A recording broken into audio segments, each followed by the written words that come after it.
Assalamualaikum warahmatullahi wabarakatuh.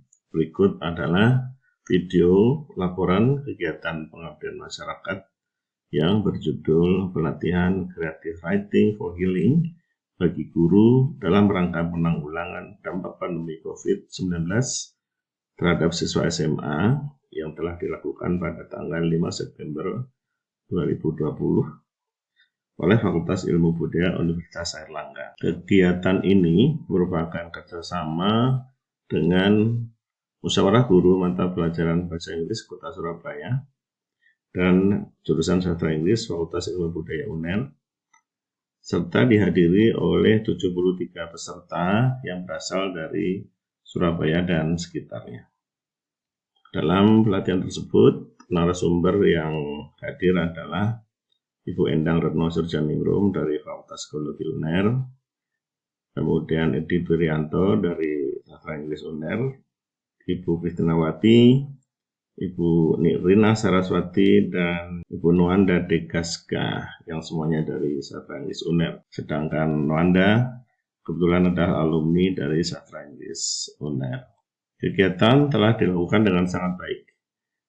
Bahkan pada bulan November 2020, kegiatan ini juga dilaporkan dalam WUACD atau World University Association of Community Development sebagai bagian dari webinarnya dalam bentuk poster, sehingga kegiatan ini juga dilaporkan ke khalayak dunia.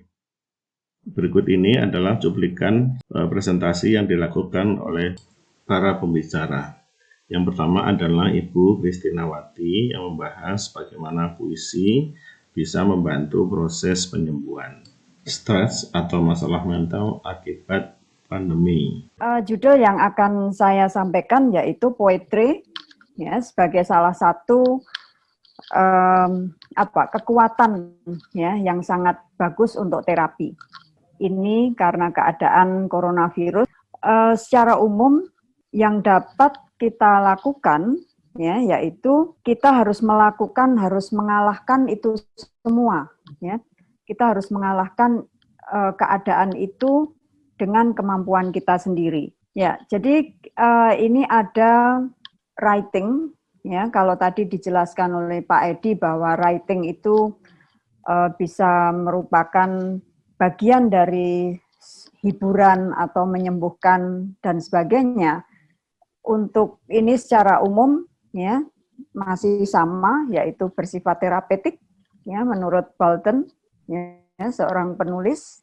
Poetry itu sendiri atau puisi itu bisa memberikan kesan kepada kita ya, dan apabila dibaca oleh orang lain itu juga akan menghadirkan sesuatu, apakah itu bersifat positif atau negatif, yang pasti itu merupakan hasil curahan dari pikiran kita. Nah, kemudian poetry terapi itu apa? Yaitu penggunaan bahasa tulis atau lesan yang dinyatakan dalam puisi, ya, yang ditulis dalam bentuk puisi untuk tujuan penyembuhan. Perkenalkan, saya Rina dari Fakultas Ilmu Budaya, kami dari Departemen Bahasa dan Sastra Inggris, Bapak Ibu. Untuk bagian saya kali ini adalah lebih fokus ke penulisan cerpen ya, yang penulisan ekspresif untuk kategori cerpen, expressive short story writing for healing. Sebetulnya apa sih yang dimaksud dengan expressive writing? Tadi mungkin sekilas sudah disampaikan oleh Pak Vicky ya. Kalau boleh saya mengutip di sini dari Anne Frank, Bapak Ibu juga familiar dengan nama ini ya. Dia yang menulis sebuah memoir berjudul The Diary of Anne Frank. Anne Frank ini adalah survivor dari Perang Dunia Kedua pada masa pendudukan Nazi ya di Jerman. Anne Frank pernah menulis, I can shake off everything as I write. My sorrows disappear, my courage is reborn. Kalau kita boleh menangkap makna dari kutipan Anne Frank ini, saya rasa sesuai ya dengan makna dari expressive writing itu sendiri. Kalau tadi Bu Christine menyampaikan bahwa expressive writing itu adalah sebuah bentuk terapeutik writing, ya memang benar. Karena Anne Frank sendiri bilang dalam kutipannya ini, dengan menulis dia bisa mengguncangkan segalanya. Deritanya dia bisa lenyap, dan keberaniannya muncul atau terlahir dari rasa takut yang dia miliki sebelumnya. Nah, karena expressive writing adalah sebuah bentuk terapi, creative writing yang berbentuk terapi, kita bisa coba dalami lebih lagi mengenai makna kata kreativitas itu sendiri. Sebuah kreativitas itu adalah sebuah proses belajar yang diperoleh ya tentu saja melalui pengalaman.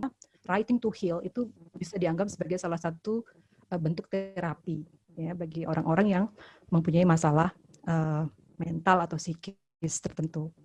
Nah, kemudian bagaimana cara kita menghadapi trauma? Kalau kita punya yang namanya trauma, sebuah kejadian yang menyakitkan, yang sulit kita lupakan, kita pendam dalam-dalam, tidak mau diingat, tapi sesekali muncul atau men-trigger perasaan tertentu, ketika tidak ada kata-kata yang mampu mengungkapkan perasaan itu, it's okay not to write anything. Ya nggak apa-apa kalau Anda merasa, atau nanti mungkin murid-murid ibu bapak ketika mendapatkan penugasan ini, tuliskan pengalamanmu selama pandemi, apa yang kamu rasakan ketika dikurung di rumah, di karantina 3 bulan, tidak boleh kemana-mana, atau bahkan lebih dari 3 bulan. Saya rasa experience your pain, rasakan saja, alami saja penderitaan itu, embrace your silence, when the time feels right, find your way back to your words, then you can start writing. Demikian video laporan pengabdian masyarakat yang telah dilakukan pada tahun 2020 oleh Fakultas Ilmu Budaya Universitas Airlangga. Salam.